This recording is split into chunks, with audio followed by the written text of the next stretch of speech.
a hyena pup, a couple of lion cubs, and a meerkat. Friends? Okay, real talk. Hyenas and lions aren't exactly known for getting along, and under normal circumstances, a meerkat would merely be a snack for these guys. No, this isn't a Disney film. It's Lobi's Predator Park in South Africa. True story. These guys met when they were just babies. Kala arrived as an orphan after her mom was caught in a farmer's trap. Safari and Susie were rejected by their mother at birth. And little Pockle here was found wandering alone without his family. He was very cold. He was almost on the edge of dying, and I pulled him through. He might not be an apex predator like his pals, but you'd have to tell him that.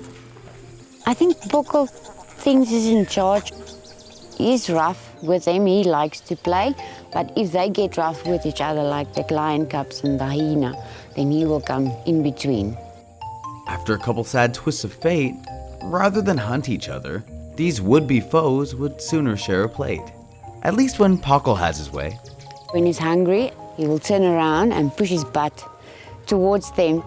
So he's pushing them out of the way so he can eat first. And they must be submissive. Yeah, he's the dominant one. Pockle's become somewhat of an intake coordinator for the sanctuary. When Kala first arrived here alone, it was Pockle who made her feel at home. Pockle! Pockle! Come, Pockle! Pockle and Kala like to play with each other. Pockle likes to jump on top of Kala's on his neck, or he will clamp down on him and think he can hold him back. And when activity time rolls around, you can really see the Napoleon complex come out. To stimulate curiosity, the cubs and pup are given large ostrich eggs, and Pockle the much smaller chicken egg. But of course, the little one wants what the bigger kids have. And what Pockle wants, Pockle takes. It won't last long. The orphans are growing fast, and soon their predatory instincts may kick in.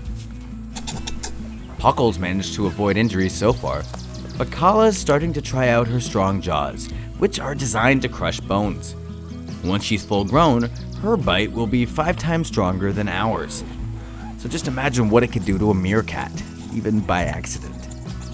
Meanwhile, the twins will soon be 200 times bigger than Pockle, which means their wrestling days are numbered. In a few weeks, the natural-born predators will be relocated to larger enclosures fit for larger carnivores. Kala and the lions and Pockle, they all stay together now. They are friends. But when they're a bit bigger, size is going to be a big issue.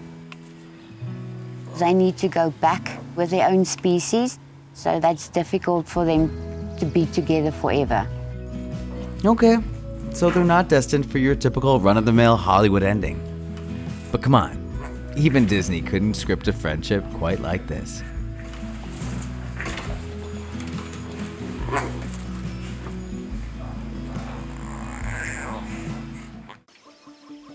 A pride relaxes during the heat of the day. While they rest, there's plenty of time for play and bonding.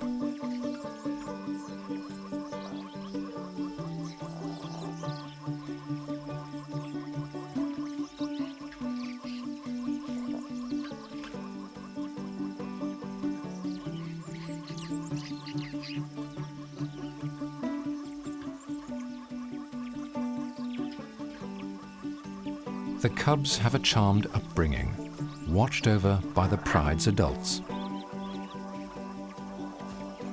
They'll rely on their family for protection and food until they're around 16 months old.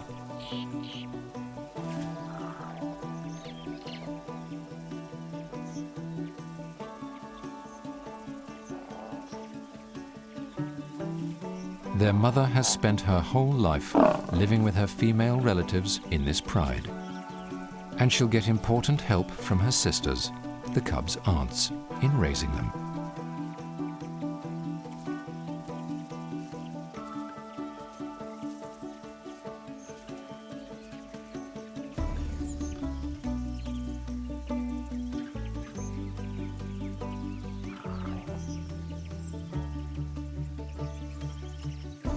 The pride's lionesses suckle one another's cubs, helping to share the burden of raising the young family.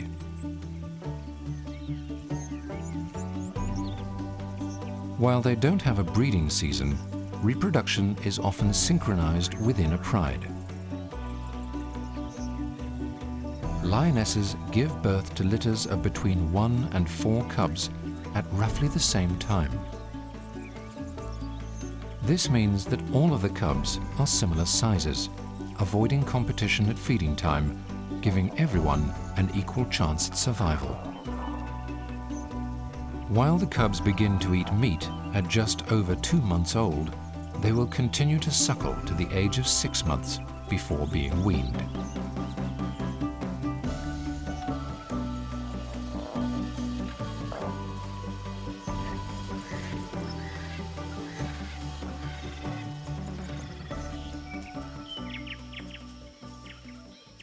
For the spotted hyena pup, life is very different. She lives in a clan where females hold higher ranks than males.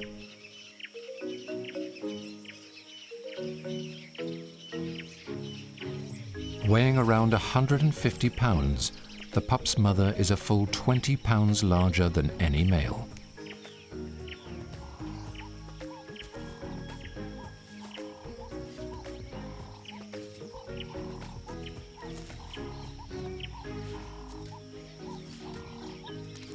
The pup relishes any chance to explore the outside world. Unlike lions, when the clan goes out to hunt, there are no babysitters to stay back and watch over the pups, so they're left behind at the den, hidden underground.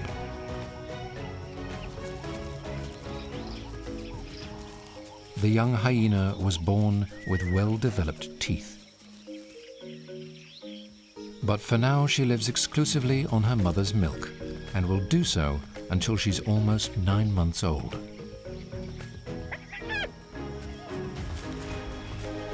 It's a potent formula. Hyena milk has the highest protein content of any terrestrial carnivore.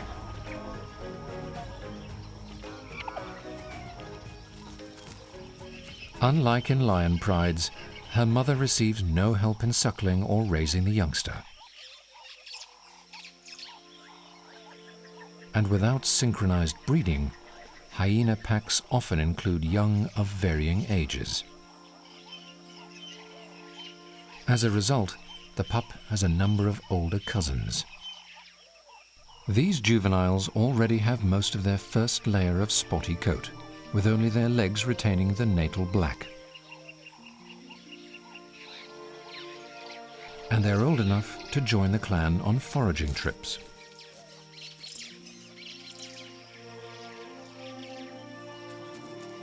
Females remain with the clan for life, but males will leave when they reach sexual maturity in a year or 2,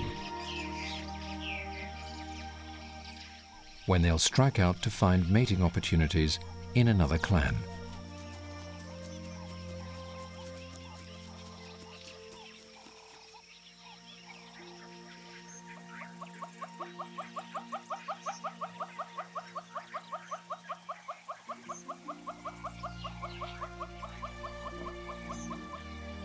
The female lion cubs will spend their entire lives in this pride.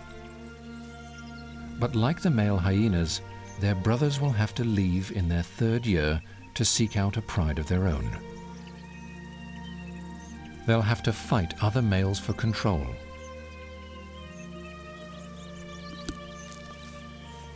And these pride takeovers can have a gruesome result.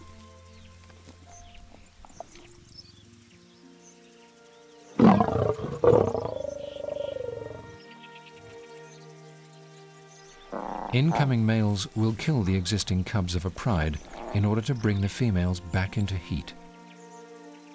Cubs can only survive if the pride's females work with the resident males to help win the battle and prevent a takeover.